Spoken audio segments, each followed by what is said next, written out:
Bonjour et bienvenue dans les coulisses de la littérature, le podcast pour tous les aficionados de l'encre et de la plume. Je m'appelle Anna et je suis autrice, éditrice et passionnée de lecture depuis toujours. Dans ce podcast, je vous partage des anecdotes littéraires pour redécouvrir les chefs-d'œuvre de la littérature et leurs auteurs sous un nouvel angle, mais aussi une mise en perspective de certaines problématiques actuelles de la littérature. Alors, prêt à entrer dans la secte des adorateurs de mots avec moi ? Bonjour à toutes et à tous et bienvenue dans ce nouvel épisode des Dessous de la littérature. Plus précisément, nous nous retrouvons aujourd'hui pour le deuxième épisode des Brouillons d'auteurs. Chaque mois, j'explore avec vous la méthode d'écriture d'auteurs et autrices illustres qui ont marqué notre littérature classique pour découvrir leur procédé d'écriture. En janvier, je vous parlais ainsi de la méthode d'écriture de Jean-Paul Sartre qui avait adopté une routine très méthodique. Ces brouillons reflétaient ainsi un processus quasi automatisé comme un ordinateur moderne avec traitement de texte. Or, cette semaine, nous allons nous pencher sur un auteur dont la méthode d'écriture était aux antipodes, celle de Victor Hugo. Celles et ceux qui me connaissent savent que je voue une sorte d'adoration pour le grand, l'éternel, le sublime Victor Hugo, ce colosse de la littérature française. Et puis, d'ailleurs, je vous en ai déjà parlé de Victor Hugo, ici même, en vous parlant de sa période durant laquelle, sur l'île de Jersey, il s'était donné corps et âme au spiritisme, pensant pouvoir communiquer avec sa fille Léopoldine, qui venait de mourir. D'ailleurs, pour ceux qui ne l'auraient pas encore écouté, je vous mettrai le lien de l'épisode en dessous, en description du podcast. Bref, comme tous les jeudis, et pour les retardataires qui ne connaîtraient pas encore la bio de Victor Hugo par cœur, on commence par la partie biographie. Notre passionnant Victor est né le 26 février 1802 à Besançon. Il a 2 frères et en raison de sa santé fragile, sa mère prend beaucoup soin de lui. Rapidement, la famille déménage à Paris, mais effectuera également de nombreux séjours en Italie et en Espagne, en raison de la carrière militaire de son père. On comprend ainsi comment il connaît la ville d'Hernani, dans le Pays basque espagnol, qui deviendra plus tard le lieu de sa pièce romantique révolutionnaire, dont une célèbre bataille littéraire s'ensuivra. Mais ça, c'est pour un autre épisode de podcast. J'en reviens à mes moutons hugoliens. En 1812, il va s'installer à Paris avec sa mère qui vient de se séparer de son père. Puis, en 1815, il entre en pension et commence à rédiger ses premiers vers, à 13 ans donc, excusez du peu. À 14 ans, notre aimable et modeste Victor note dans son journal « Je veux être Chateaubriand ou rien ». Tout est dit. Il entre ensuite en classe préparatoire au lycée Louis-le-Grand, démontre de belles aptitudes en mathématiques, mais comme en parallèle, il obtient de beaux succès littéraires en participant à divers prix, dont je vous épargne l'énumération, il délaisse très vite les sciences pour se consacrer pleinement à la littérature. En 1821, âgé de 19 ans, il publie son premier recueil de poèmes, intitulé Odes, qui est acheté, lu et apprécié par nul autre que le roi Louis XVIII, qui lui octroie alors, pour son talent, une pension annuelle de 1000 francs pour lui permettre de se consacrer à son art. Emmanuel ou Gabriel, si vous m'entendez, n'hésitez surtout pas, je vous fais parvenir un exemplaire de mon livre quand vous voulez. En 1822, il épouse Adèle Fouché, son amie d'enfance et avec laquelle il aura 5 enfants. En 1827, il publie Cromwell, une pièce de théâtre qui rompt avec de nombreuses conventions de l'époque et jette les prémices de la littérature romantique dont il sera toute sa vie l'immense chef de file. Il se lie au fur et à mesure des années d'amitié avec Alfred de Musset, Mérimée, Delacroix, mais également Lamartine, entre autres. De 1830 à 1843, c'est la période presque exclusivement théâtrale d'Hugo, avec la parution, par exemple, en 1830 d'Hernani, qui sera à la fois un triomphe et une polémique artistique majeure dans le siècle. En 1833, il rencontre l'actrice Juliette Drouet, qui deviendra sa maîtresse pendant 50 ans. Et en 1838, il y a la publication de Ruy Blas, une autre de ses pièces majeures. Il entre à l'Académie française en 1841 et accède par là à une première éternité.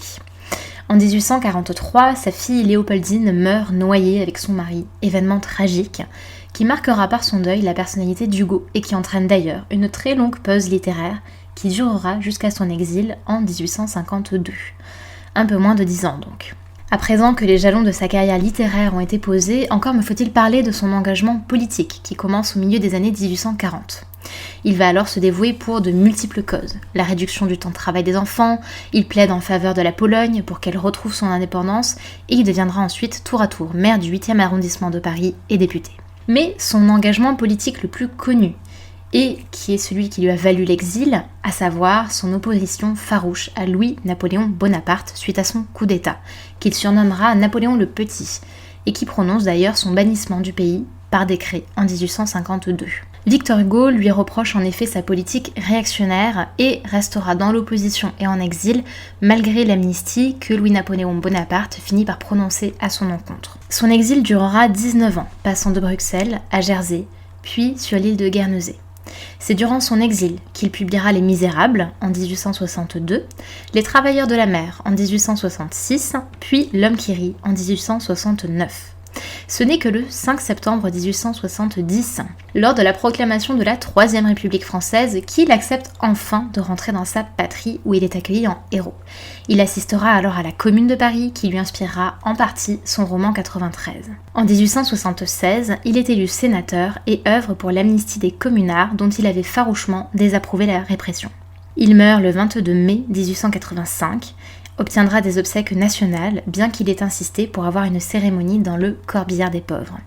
Son corps est inhumé au Panthéon après avoir été exposé à l'Arc de Triomphe pendant quelques jours, le 1er juin 1885. Et pendant le transfert, et donc pendant le cortège qui accompagne son cercueil de l'Arc de Triomphe au Panthéon, ce sont plus de 2 millions de personnes qui viennent assister à ses funérailles. Il est alors déjà considéré comme l'un des plus grands monuments de la littérature française. Bref, cette première partie biographie était un peu longue, mais en même temps, il y a tant à dire sur sa vie. Cela étant, promis, j'en reviens au sujet du jour, à savoir sa méthode d'écriture. Et là, ce qui est magnifique, c'est que Hugo n'est qu'écriture. Et ce n'est d'ailleurs pas pour rien qu'on le surnomme l'homme océan.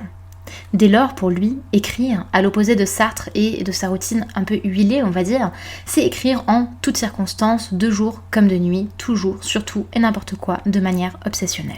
C'est ainsi que tout carnet ou toute feuille volante est bonne à prendre. Il les dispose de manière à ce qu'elles soient constamment accessibles. Par exemple, sur l'île de Jersey, il en avait toujours près de son lit des espèces de feuilles volantes de papier qui étaient disposées à même le plancher pour pallier à quelques inspirations nocturnes.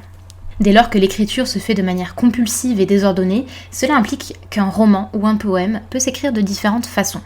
D'abord par petites touches, c'est-à-dire avec une organisation progressive, en assemblant différents fragments pour lesquels Hugo ne sait pas forcément s'ils vont rester au même endroit, ni s'ils vont servir à l'histoire, il va peut-être même d'ailleurs les enlever, ou bien de manière un peu plus obstinée, comme pour sa rédaction de certains de ses romans où il refusait tout net de s'habiller. C'est une méthode assez peu conventionnelle, mais rester entièrement nu lui permettait alors de s'astreindre à rester à l'intérieur toute la journée pour écrire, et ce, jusqu'à épuisement, pour ne pas céder aux envies de sortie, de mondanité ou autres interruptions dans sa vie d'écrivain. Si on se penche un peu plus maintenant et qu'on examine les brouillons d'Hugo plus en détail, ce qui frappe, c'est l'importance des marges, car ces marges lui permettent des remaniements, des additions ultérieures qui s'assurent d'une sublime liberté dans l'écriture. Et c'est assez frappant d'ailleurs, ce fonctionnement, car je possède les éditions intégrales de tous ses écrits et de tous ses dessins, et il y a quand même la moitié d'un tome entier, assez conséquent, de plusieurs milliers de pages, qui ne sont rien d'autre que des fragments, où l'on retrouve ce sens de la formule et de ce que notre langage contemporain en franglais surnommerait le sens de la punchline. Je pense que pour chacun d'entre nous, en lisant Hugo, c'est d'ailleurs surtout ça qui reste, presque davantage que ses intrigues.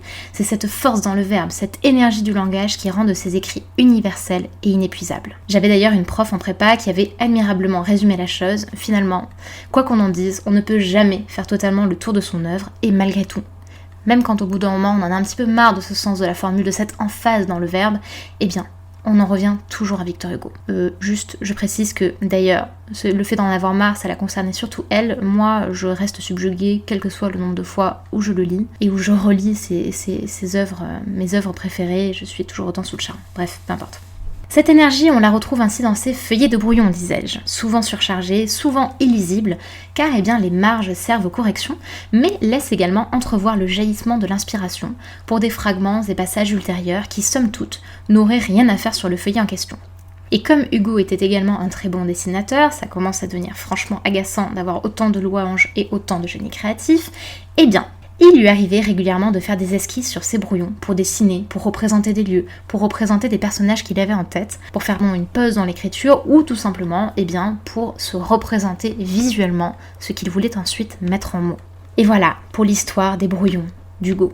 Je vous conseille d'ailleurs la très belle expo virtuelle de la BNF sur le sujet et la visite de la Maison d'Hugo à Paris, un incontournable quand on veut découvrir un peu plus cet auteur. Les dessous de la littérature, c'est tout pour aujourd'hui.